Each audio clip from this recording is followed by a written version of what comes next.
lipukotis. Me siis räägime, kuidas Portugalile jõudsime niimoodi, et tulekahju oli. Siis olid politseiautod seal ja tuletõrjes oli seal palju ja tuletõrje erikopter oli seal. Ja me siis räägime Portugalist, kuidas me Portugali jõudsime. Kuu aega siis oli meie reis kestnud, kuni me lõpuks Portugali jõudsime. Portugal võttis meid väga kuumalt vastu metsa tulekahjuga, päris huvitav kogemus. Ja siis me lõpuks jõudsime randa, mida me olime nii kaua oodanud, kus oli soe, kus oli mõnus olla, autoga sai suhteliselt ranna äärde parkida ja siis me seal veetsime 2 ööd. 2 ööd olime seal rannas. Tegime trenni, jooksime, sealt läks matkarada mööda, ujusime ja mis oli huvitav seal oli see, et meile kolisid sisse uued puhkiürnikud, sipelgad. Sipelgaid ma siis tapsin harjaga võtsin pealt ära ja ma näppudega tapsin, et pigistasin ja siis läks... Väga brutaalne need, jah. Neid sipelgaid oli meil veel paar nädalat autos, aga õnneks nad midagi hullu korda ei saadnud, nad lihtsalt olid tüütud. Oleme leidnud koopa inimese Portugalist. Ei teagi, mida ta teeb. Appi, tuleb! Ja mis seal veel huvitav oli see, et pühapäeval maandus sinna mingi paar autot. Onud tädid tulid välja, ehitasid endale sinna korraliku kindluse. Viskasid nöörid ümber puude, linad seinteks, lina katuseks ja istusid oma selles paviljonis seal, tegid grillisid ja nautisid ja õhtul pakkisid ennast kokku jälle ja läksid minema. Siin on kombeks niimoodi teha, et just pühapäeviti me oleme näinud, siin peatakse. Ja praegu on ka kuulda, et siin mingi prašnik käib, tüm käib pühapäev. Ja muidugi seal kohas sai ka noa meil 6 kuuseks. Teadsime tema sünnipäeva. Õnne soovime sul, õnne soovime sul. Ja siis otsustasimegi edasi liikuda.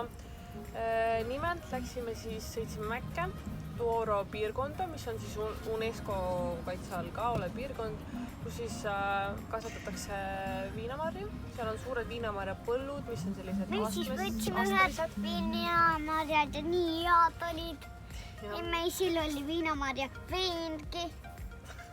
Katsasime sealt ühed viinamarjad ja proovisime neid, aga tõesti hästi ilus piirkond oli.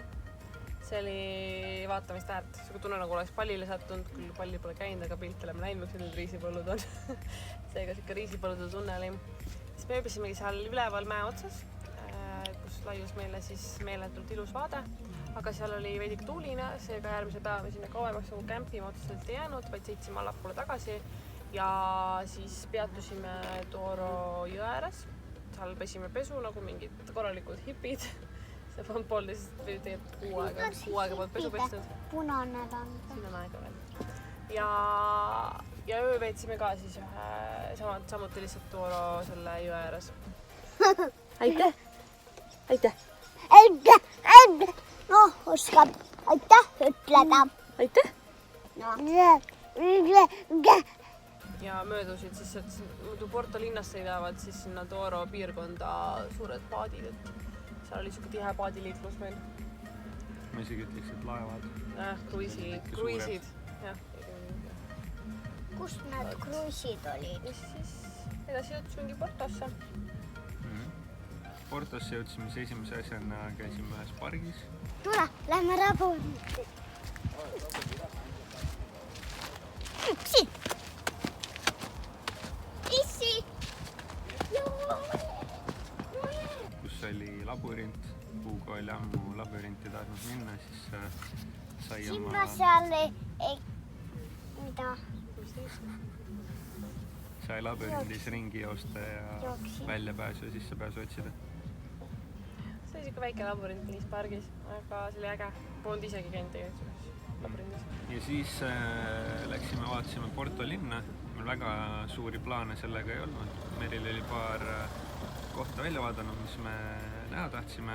käisime, vaatasime need ära, siis sattusime sellisesse avaõhupeole, kus oli päris hea muss ja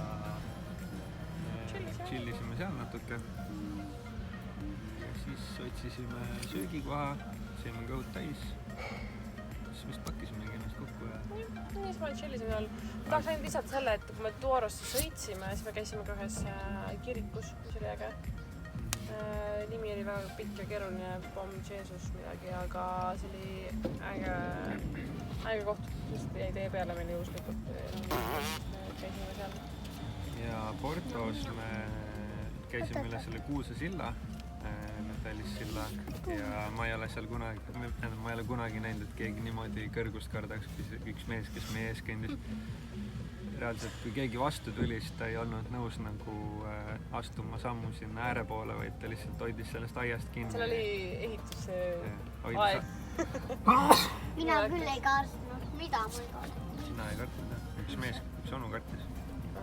Kus me olime siis? Ja siis Portost me edasi kolisimegi siis otsas mõttes randa.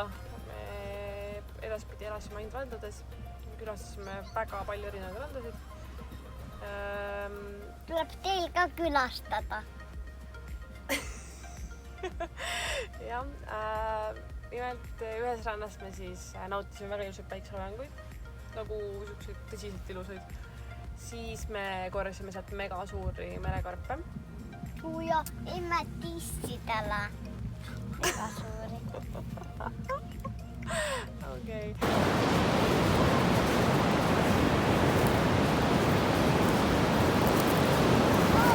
Mina leidsin sükse sileda merekarpi, punast värvi. Mis me veel tegime seal auga? Millest? Seal, kui me korjasime merekarpe, mis siis hakkasime järsku korjama merekarpide asemel? Mida? Mis me hakkasime korjama sealt maast? Prügi! Ja miks? Selleks, et inimesed viskasid ja loomad söövad ära ja surevad. Üks ühte ampsis ja siis suri ära. Aga õhupalli tegemist teema on? Õhupalle ärge laske lahti ja ärge ostke õhupalle selleks, et loom sööb ära ja sureb. Ühesõnaga, me avastasime selle, et nende ilusate merekarpide keskel oli väga palju õhupalle, tegelikult sellest me isegi nagu me korjama hakkasime neid. Ja me üritasime siis luule selgeks teha, miks me ei osta õhupalle ja miks ei ole õhupallid head. Nii et me lihtsalt natuke korjaksime seal prügi seal kokku, seal oli tegelikult väga palju, mida meri on toonud, nii et kõike me ei suutnud. Ja siis me hakkasime ka surfima. Me nimelt muretsisime endale selle kõhusurfilaua. Kuna meil supid olid, siis me mõtlesime, et me suurt surfilauda ei osta ja meil ilmselt pole ka seda päris aega, et surfama õppida, seega me piirdusime kõhusurfiga ja see on väga äge. Väga äge. Nii et edaspidi meie Merteniga siis kordamööda hullasime vees. Siis me olime ühes rannas, kus oli see tugitool ja mingi mega vaade Seal oli nii hea tugitoolis istuda. Mega vaade merel ülemalt kalju peal. Seal kohas oli huvitav veel see, mida Eestis ei ole näinud üldse kuskil, et mändidelt korjatakse vaiku. See olid lihtsalt rapitud või kuidagi kooritud mingi osa puust ära ja pandud sinna mingi väike anum, kuhu see vaik siis tilkus. Muidugi ka veider on see, et nendes üksikutes randades, kus me pargime, käivad mingid üksikud mehed oma autodega, tulevad sõidavasse randa, vaatavad natuke ja siis läheb minema. See on väga kahtlane. Meril arvas, et ta on kalamehed. Mina arvasin, et ta on pigem mingid kriiperid. Ma ei tea, see on väga veider. Siuke tunne oli küll, et mingi pool küla käis sealt parkimiskohtadelt käivad läbi. Ja sealt edasi... Või politseid, mõtlesin mina. Kus me edasi liikume? Edasi läksime päris hipide randa, kus aastal 2000 alguses elasid hipid veel püsivalt. See oli mega surfirand. Hommikul kell 7 oli meri juba surfareid täis ja mega lahe maastik oli seal, nagu Marsil oleks sattunud. Mäed, kaljud, punast värvi. Väga lahe koht oli. ja siis esimene päev me olime rannas seal, teise päeva hommikul oli udune, siis me matkasime kõrval olevasse linna, tegime väikse lõuna seal, vaatasime, kuidas surfarid surfivad. ja ma sain sealt pannkooke nii head ka. Ja siis läksime tagasi, selleks ajaks oli ilm ka ilusaks läinud juba ja siis surfasime ise seal ja olime rannas. Ja mis me veel Ugo tegime seal? Leidsime hipide need pulgad. Mis pulgad? Mis pulgad olid? Ja siis võitlesime, aga Bambuspulgad. Bambuspulgad, aga ma leidsin kivi otsast, siis oma oli mingi püsti. Siis leidsin issi oma. Meil oli siuke kepivõitlus seal nagu pärismaalastel. Ja Hugo jooksis seal mööda neid mägesid ringi ka nagu hirmutas seal surfareid ja turiste. Nagu mingi pärismaalane. Sealt edasi me vaatasime siis välja Instagramist ja Google'ist leidsime Sintra linna, seal on mingi penapäles ja mingi sellised, ma ei tea, lossid, kindlused. Mõtlesime, läheme siis sinna vaatama, mis värk see on. Seda soovitati hästi palju, et Tutu Portugal. Ja kui me sinna jõudsime, siis me tõdesime, et kõik need kohad maksid liiga palju, et me ei ole nõus maksma seda raha ja lihtsalt vaatama mingit lossi. Nii et me jalutasime seal küll veidike ringi, aga me otsustasime, et me sisse kuhugi ei lähe. Ja siis me kiirelt bussipeatuses guugeldasime, et mis edasi teeme ja kuhu me lähme. Ja me leidsime ühe ägeda ranna, mis seal lähedal on. Mõtlesime, lähme siis vaatame sinna. Seal oli üks auk ja me peasime seal matkama alla randa. See oli raske ja väsitav. Selle koha nimi oli siis Praia de Ursa, kus me siis põhimõtteliselt nagu õppisime. Naljakas nimi oli. Kalju peal. Seal oli väga ilus vaade. Seal oli palju nukid ja asjad ja sinna alla viis siis umbes 1,5 kilomeetri pikkune tee, mis siis viis Paradiisranda. See oli mega vinge rand. Esimesel päeval me niisama matkasimegi seal ringi.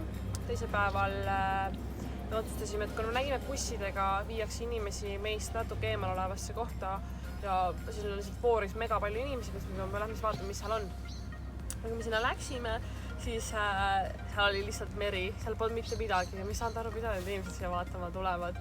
Kogu aeg küsis, et mis asja nad teevad siin, et miks siin nii palju inimesi on ja seal oli tõesti palju inimesi. Ja ma siis ütlesin, et miks nad siin on, miks lihtsalt vett vaatavad, vett pole midagi huvitavat. Ja pärast tuli siis välja, et see on kõige läänepoolsem tipp, kus me olime. Et seda nad siis olid sinna vaatama tulnud, aga tegelikult seal kõrval see Praia de Ursa oli nagu minu meelest vaatamisväärsus kordades enam kui see majaka viewpoint. No oma reisil, selle reisi jooksul ja ka varem me oleme täheldanud seda, et need kohad, kus on kõige rohkem turiste ja kuhu turiste veetakse, need on täiesti nagu suvalised kohad tegelikult.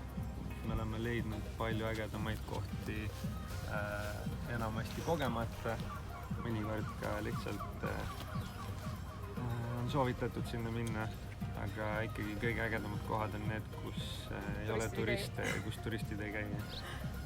Aga jah, siis seal rannas me veel matkasime ühte teisse randa, mis siis, või seal kohas matkasime teisse randa, mis viis siis ka mäest alla tuli minna ja see oli nagu ekstreemne. Aga all oli üks väga äge koobas ja või siuke võlv jälle, aga see oli siuke nagu mega suur ja vinge. Et ülevalt isegi ei teadnud, et sa ei näinud seda, et sa seal all on, kui sinna alla jõuad selle võlvi juurde, sa oled nagu wow, et ma isegi ei osanud oodata siukest asja. See oli hästi äge koht jälle. Ja jah, seda avastasimegi seal, seda ümbrust ja liikusime edasi. Vihma hakkas olema. Vanlife ei ole alati kõige meeldivam, sest et kui õues saab vihma, on su auto lihtsalt nii niiske või õigemini su kodu nii niiske, et siin on välja kannatamatu lausa olla ja pealegi õue ei saa ka minna. Nii et ma ei tea, tuleb vist täna väike Igea-päev. See oli esimene vihmane päev Portugalis, ikka korralikult sadas ja õues nagu olla ei kannatanud ja siis otsisime parkimiskoha Lissaboni, kust oleks hea linna avastama minna järgmisel päeval.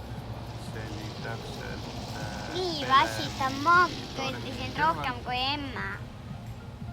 Jah, sellest me kohe räägime. see oli Pelem Toweri kõrval kohe Jahisadama parkla, põhimõtteliselt kai peal 2 meetri kaugusel oli vesi. Kui vihm järgi jäi, siis me läksime, tegime õhtusöögi, nägime hästi palju inimesi Pastel de Belemi kottidega. Me ei saanud alguses aru, mis asi see on nagu.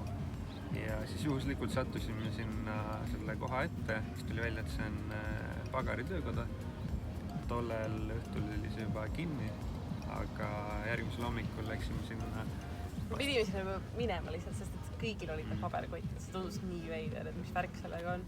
Siis läksime, ostsime pastel de natat, proovisime seda. Nii hea oli, mulle küll maitses. Peab ütlema tõesti, et oli parim, mida me siiamaani söönud oleme. Ja siis me tuuritasime Lissaboni peal. Esimene peatuskoht oli LX Factory, mis on vana tekstiilitööstus vist, kuhu on tehtud selline telliskivi tüüpi linnak. Palju väikseid poode, kohvikuid. Sellel päeval, see oli pühapäev, sellel päeval oli ka mingi disainituru moodi asi seal, siis väga kodune tunne oli. Ja siis me läksime ikkagi vanalinna poole edasi. Tahtsime neid kuulsaid kollaseid tramme näha.